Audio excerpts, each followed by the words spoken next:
What is up, everybody, and welcome back to another Bot2Better Warzone video, the Warzone series where I share with you guys how I went from a sub 1 KD on Verdansk to about a 2.7 on Caldera.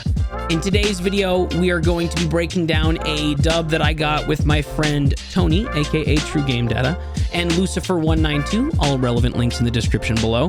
We'll break down every engagement, how it led to success, and the things that I'm thinking about and doing while I approach each fight.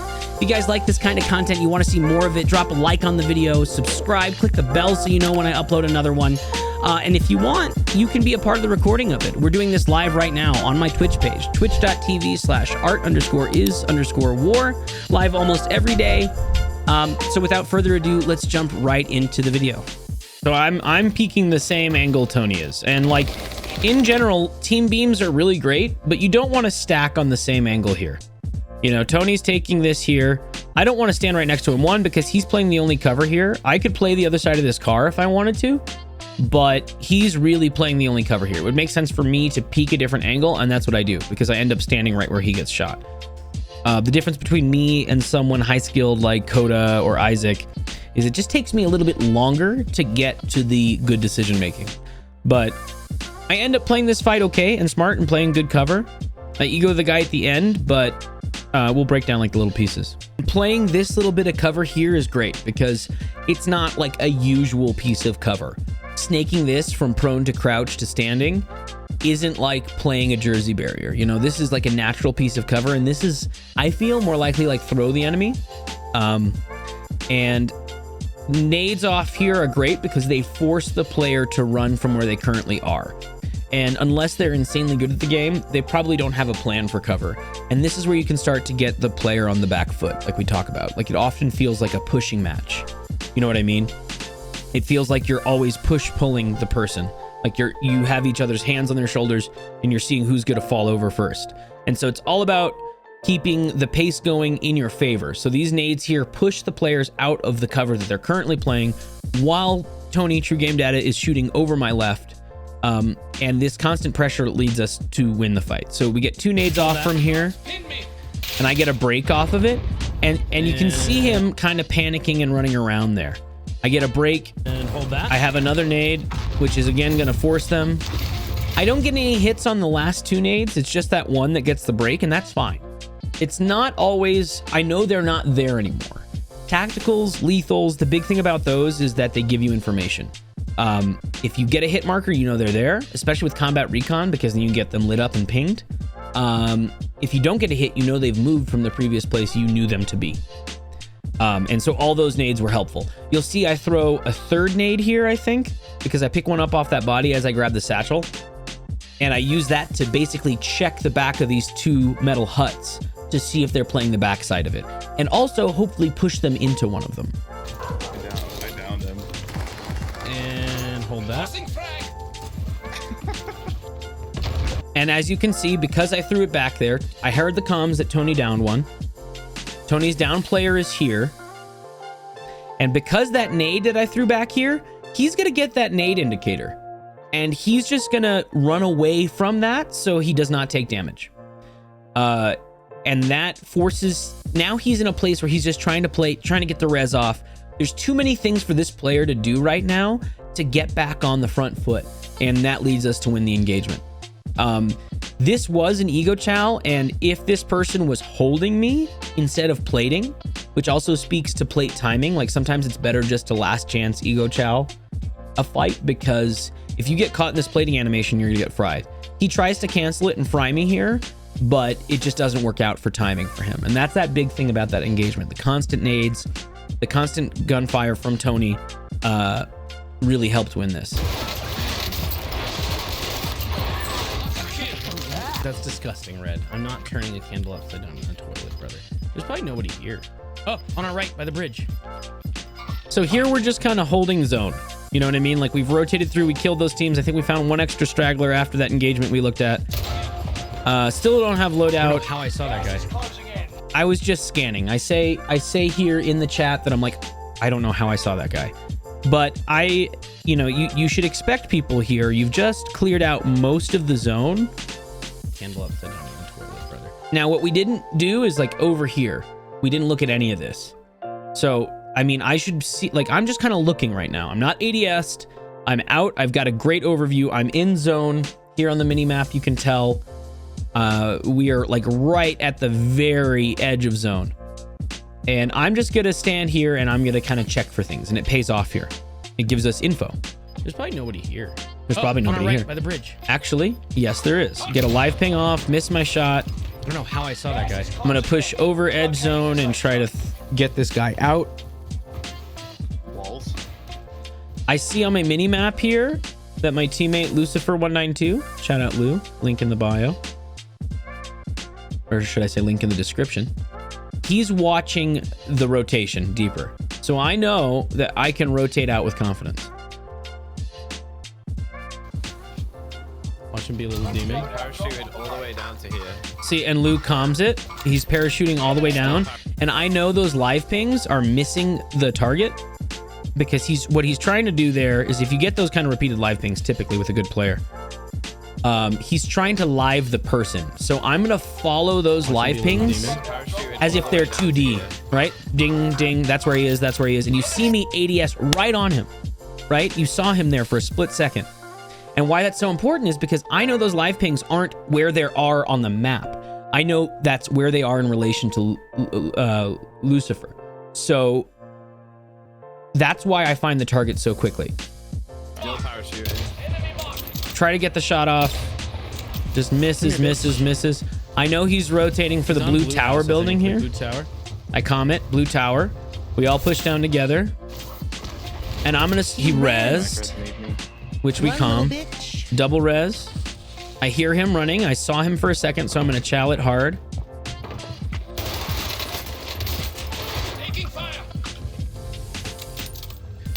And we get him out. But we know two of his teammates. I get specialist here, which is huge for this game. No second loading needed. I'm ghosted. I'm restocked. I'm tempered. This, if you're trying to be an aggressive player, you get specialist. This is the biggest Q to W key of your entire career. Nice, dude. Gotta hit the hip hop air horn when you get specialist. El Tony. You killed El Tony as well. Fake Tony. Bitch ass, fake ass Tony. So specialist is huge here. Oh, UAVs are so cheap for me. You get the UAV discount. We get loadout. Bren hipfire PPSH. This video will be released post Bren nerf. During this gameplay, this Bren was just ridiculously overpowered. So we see here in this fight, I just have info on the UAV of where this person is, and I just do everything in my power to kind of pre-aim him, right? So on the mini map here, I'm not going to circle it so you guys can see it. He's on my level. So I know he's loosely, I don't need to look up. I don't need to look down. So I'm going to center on my horizon, right? Like here. So that gives me info not to go up or down. And then this point of your character here and the center of your compass. I keep harping on this because I think it's so important. You draw a straight line out from the center of your character. Holy cow, can I draw a straight line? Oh, I have to buy it to do that. Yeah, I'm good. If you draw, I'm going to try, a straight line from your character, the point of your character is going to aim where you're aimed. So between the height info from the UAV and the locational info from your minimap from the UAV, you should be within like 4 feet of aiming at this person.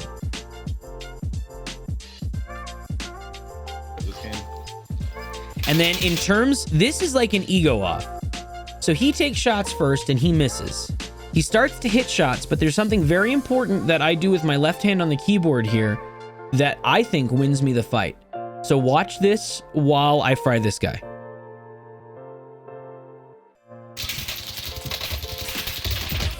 It's actually 2, I think, now looking at it, but I could be wrong. So what I did there was strafe. So instead of shooting, just standing and shooting, which probably would have lost me the fight, I'm hitting AD. Watch, AD. And that just keeps him having to track a little bit. When you're playing on these kind of tick rate servers, any little bit of movement's gonna keep you from getting hit. That's why people say things like, skill-based hit reg, it's just really kind of bad servers, bad connection, bad latency. And you can play that to your advantage outside of Peeker's advantage. Like that kind of strafe shooting, that's why the FFAR was so dominant in the Cold War meta for so long. Because its strafe speed allowed you to kind of strafe juke people really, really close.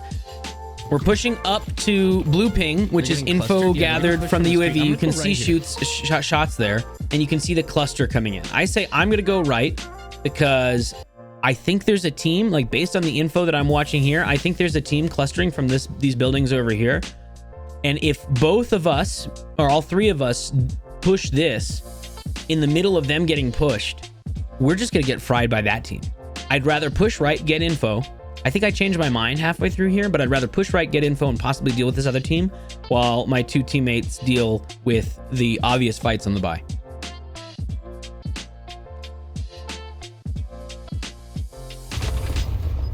Nah, fuck it.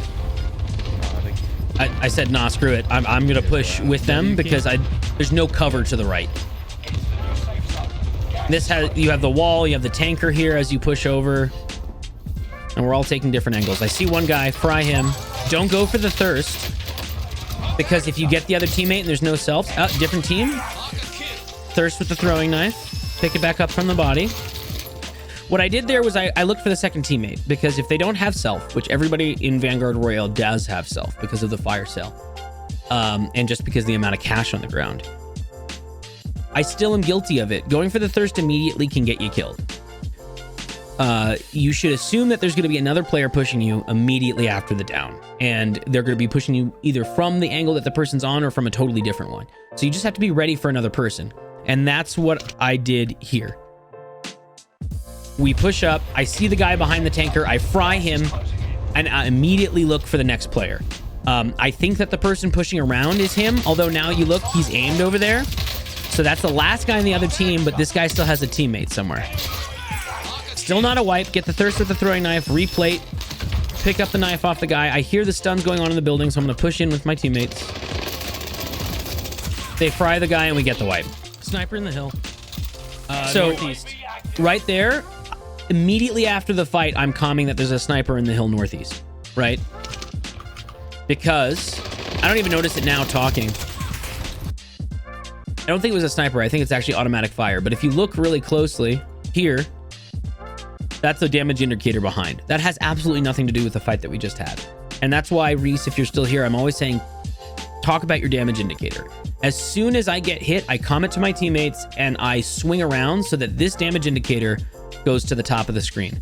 Because if you put the damage indicator on the top of your screen, you will be looking in the direction from where you were shot. I mean, that's just like basic stuff that took me forever to learn.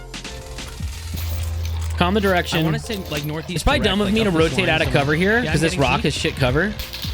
So the tracers come and I calm closer on the rock, other side of the road. Short, concise info to your teammates so that they know where to look.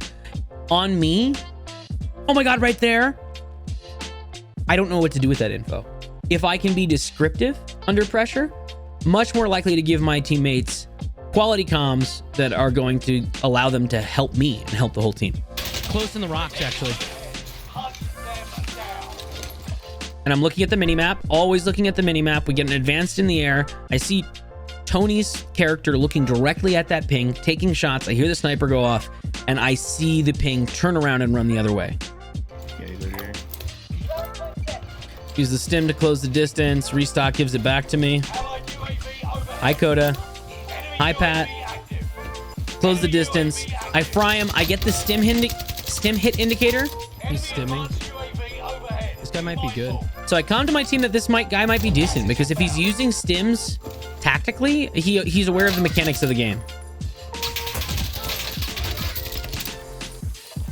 There is a hit marker indicator for stims. I recom to my team that he's good. He turned and lasered me. So I'm going to full push this guy because I kind of want this guy out the game. If he's competent, I want him out. And quickly. He fries Tony. I get the live ping from Combat Recon. I chow that angle, but not too aggressively because I know he's going to... Because I know he's a competent player, I know he's going to chow again when he gets hit. Unfortunately, Tony goes down there. but his shots on the target both weaken him.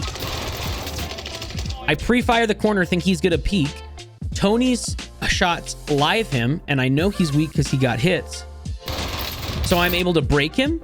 On the break, I'm gonna reset the fight because you can see him on the mini-map. He's gonna immediately last chance challenge. And he does. He pre-fires the point where I was. You can hear those shots. I hear him run inside. Instead of chasing him, I'm thinking about the path that this player is going to take. So I'm going to hook back around the building, right? Instead of just blindly chasing this guy around and around and around and letting him lead me on the chase he wants to lead me, I'm listening to the audio cues and I'm thinking about what the player is going to do. I just shot him. He's running away from me. I double back around and wait for him at this window. And I catch him. I catch him after, like, the best thing you want to do here is you want to catch him in that vault animation. Like, I could have thought of this quicker. Right here, I should be shooting him. I should have stopped and shot him because right now you can see this player is currently vaulting the windowsill. This is the perfect time to fry somebody.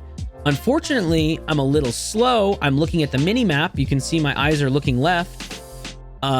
He's going to get out the window, but I think I still managed to fry him. I love latency. So we'll just look at this fight again from the beginning. Stim push him. Tony gets shots on, gives me info. Pre-fire the corner. Break him. Don't overextend and ego him because he pre-fired me. Hear him go inside. Missed the vault animation, but got a lucky heady in there and fried him. Played up. So I'm ready to take shots again. Maybe not as much of the beam as I thought. And res the teammate. Another UAV up. We have open up the minimap, get info. There's one guy high behind us. Lucifer fried that guy there, and I see another guy on the hill. Tony pings it for info. Really easy to see on the map. Always ping shots on the minimap. Makes it so much easier to see. I see the guy crossing. I don't take shots because I don't have cover, and he has height. I still see him crossing. Still see him crossing. I hear a guy on my right, and I get peeked. So I'm going to not continue peeking that angle. I'm going to wrap around the right side of the building. I don't know the map very well, but try to get like a heady here, like a head glitch. I can't get up. I'm trying to make it work. These rocks are awful. Tony gets it down. I get his thirst with the throwing knife. I see there's two in here. And fry them. So the big thing here was I got the hipfire build on this gun is particularly nice. Different teams? Because maybe? when I come into the building, it was two different teams. When I come in the building, I see two. I see the one that's already been shot at, which is the first one I'm going to shoot because he's weak. And then I see the other guy. So this other guy is holding that corner back there, right? I see him.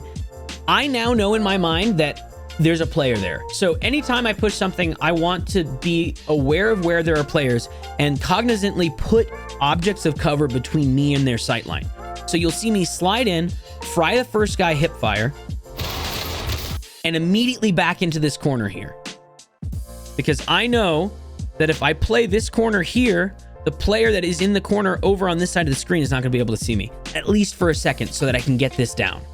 And that's exactly what ends up happening. Does that make sense, chat?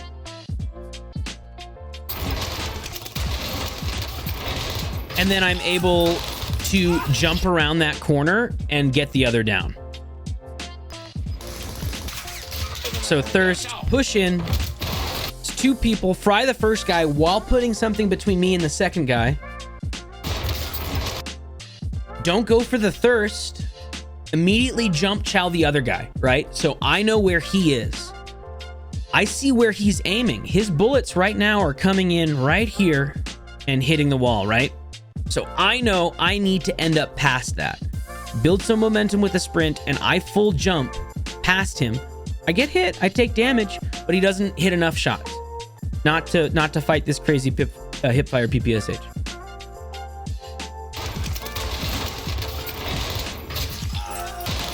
Thirst with the throwing knives, get the wipe. People fighting straight up the hill on the west side. So get more comms from Lou, straight up the hill from the west side. We're in a ditch right now, so I think we're all prioritizing rotating up the hill. I'm stoked. Or people. So we heard the comms earlier that Lou said people top of the hill on green. There's a last live on the map here. And we hear a loadout pop, right? And so we're all focused. Tony's currently rotating high for high ground. Lou's got a different high ground on the left side, and I'm right up the middle here.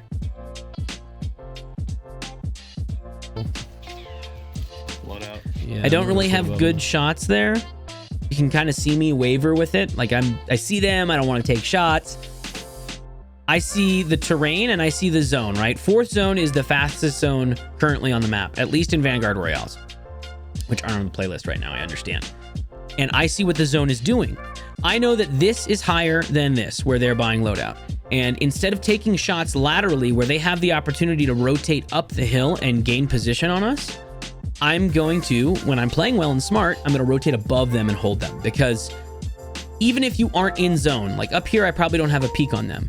But they're further out of zone than I am, even if I'm right here. So I'm going to hold them actively right there and try to get shots on them before they can all get their loadout. Okay, here's ammo, here's plates. You know, they're all little Timmy Jimmies down there sorting their loot out between them.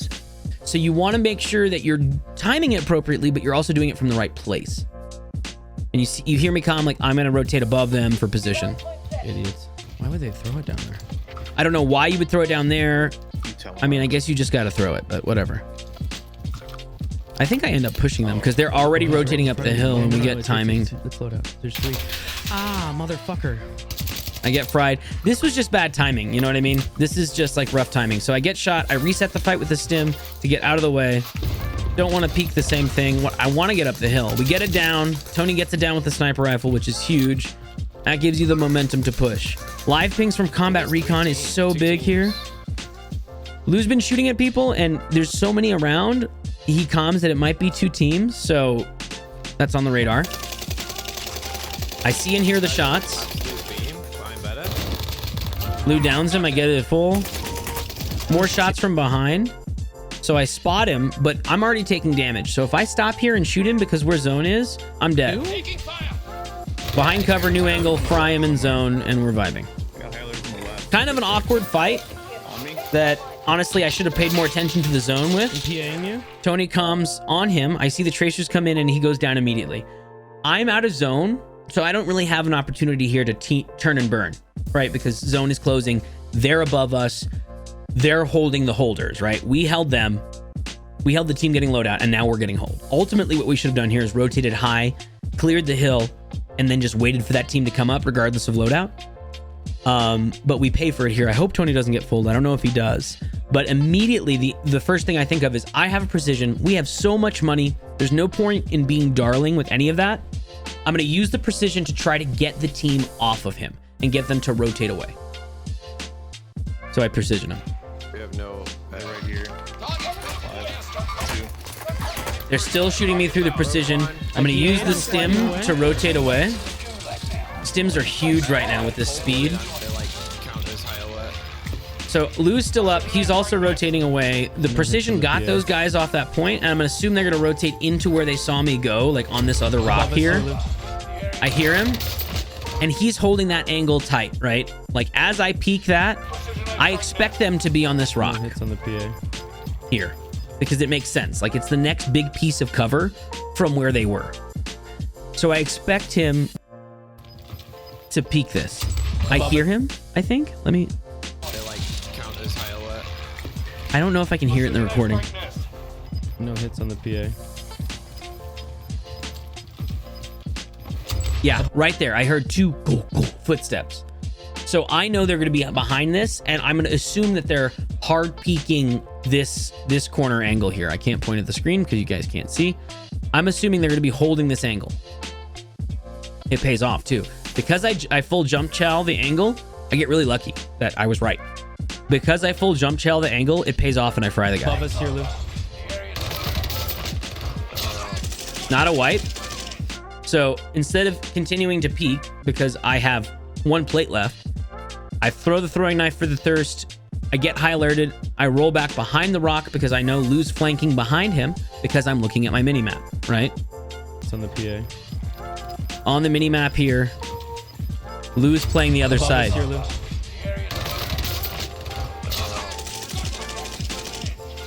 The guy's chasing. And I get really lucky. I get really lucky there. I don't know that Lou actually got any shots on that guy. Lou, by the time Lou rotates around and he's peeking,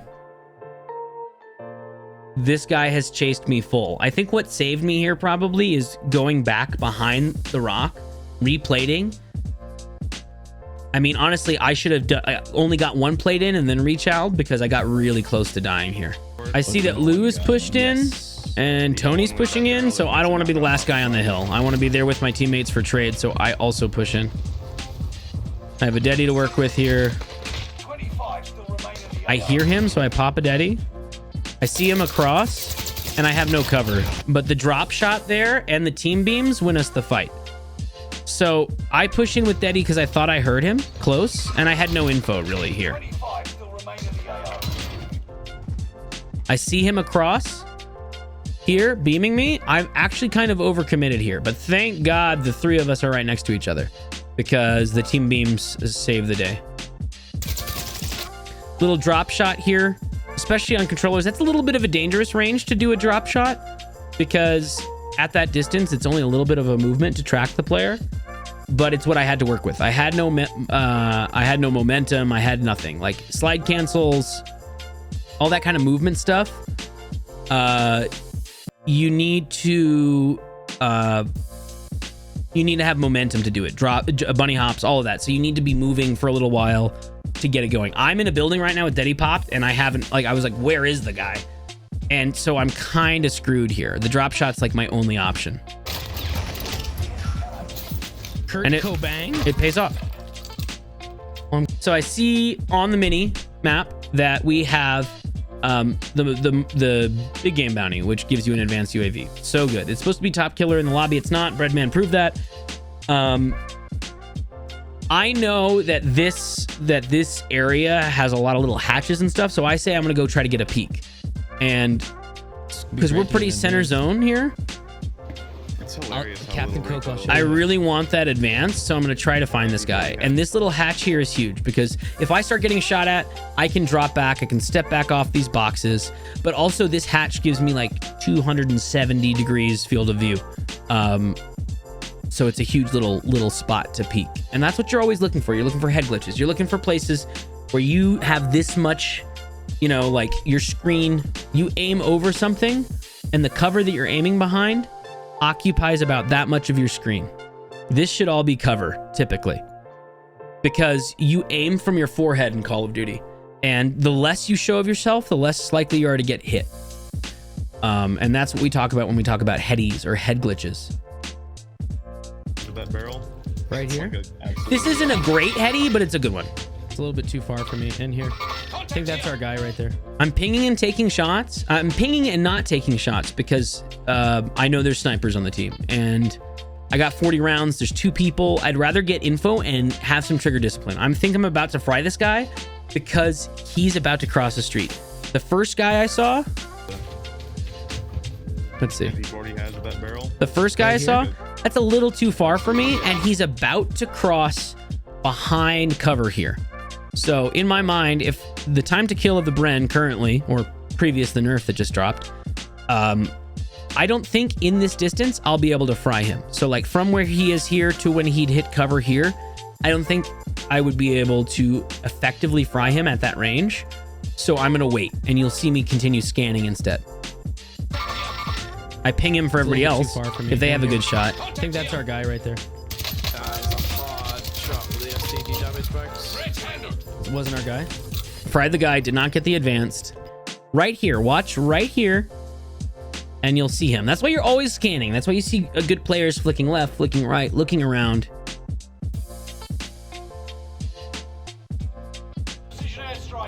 Where's our big game though? See, I saw that movement. You saw the movement probably the second time, and I fry him, and it's a wipe. But that's the glory of like a power position here. You're just holding everybody. Tony says we're gonna go to the buy because we have a lot of cash, and then I remember I have specialists, so I can buy an advanced UAV for much cheaper than anybody else on the team. So that's what we're gonna do. It's gonna give us info on where everybody else is on the map, and it's gonna lead to a very quick end to the game. I get high alerted by the guy, and so now I know I'm probably not gonna be able to buy anything. Yeah, I'm, you know, peeking each side of the cover. I don't have shots on that guy. I find another guy, and then I get shot anything right now. deeper. I calm that I can't buy anything. I try to plate, but then I see the high alert ticking off, and also I'm getting shot. So I'm immediately just trying to get somewhere to heal, to plate, and to figure out what is going on. So you can see me, I don't have a lot of map knowledge here. So as I get shot, you can see me start to run into corners and stuff. It just takes time. You know, in Verdansk, I would know, okay, left, right, left. Okay, this way, that way. This is a newer map. Don't know it quite as well yet. I'm looking for cover to break their sight line. I end up getting it here. They're clustering. I got to stay inside. But here I know I have a peek in the direction of where they were pushing, right? So I'm inside. I have cover. But this window here offers me a view as to where they would be pushing from, and also the buy, which is probably what they want.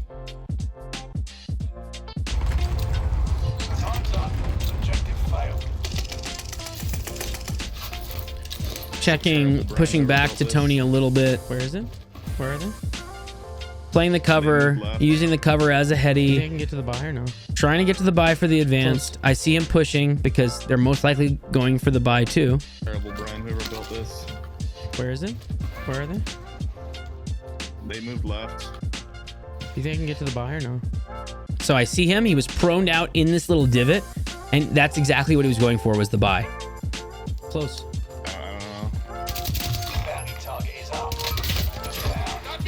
So I couldn't get shots on the guy close, but I got a down on the guy that was originally staring at me up in the rafters. I hear the res go off here, and I immediately break the angle I was peeking and replate because there was a player close and I don't want them pushing me.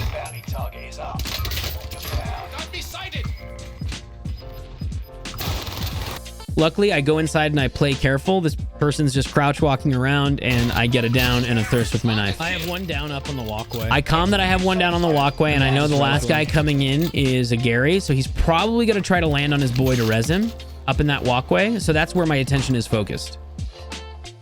I use the opportunity in lull to get an advanced.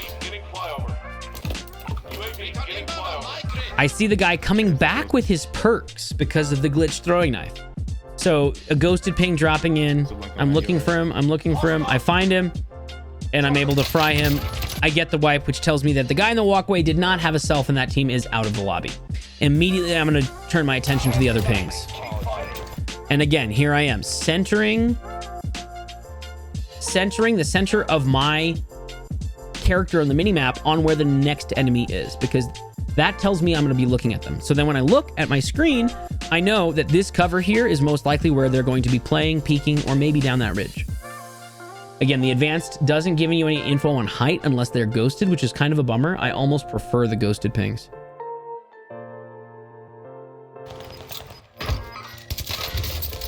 Get the down. He was right where we were talking about. I get one ghosted ping here that gives me info that they're below, right? And I'm going to assume that his friend is playing with him, the non-ghosted player. 3 teams, including ourselves, 7 players. Get my thirst with a throwing knife. See the ghosted guy running left. Fry him on the way down. Get the down. Miss the throwing knife. I see him selfing. Push over so he doesn't self. Get the full. And we get the dub. Double 20? 20 bombs. Look at you, boy. Guys, thank you so much for sticking around through the end of the video. If you guys have any ideas about the next video that you want to see, if you want to see more mechanics, if you want to see more gameplay analysis like this, please let me know in the comments below. Make sure you like the video, subscribe, click the bell so you know when I upload another one. And we're recording this live right now, twitch.tv/art_is_war. So if you want to be a part of it, if you want to lend a hand and have some suggestions on how the video goes, come on by. We're live nearly every day. Thank you guys so much, and I'll see you in the next one. Peace.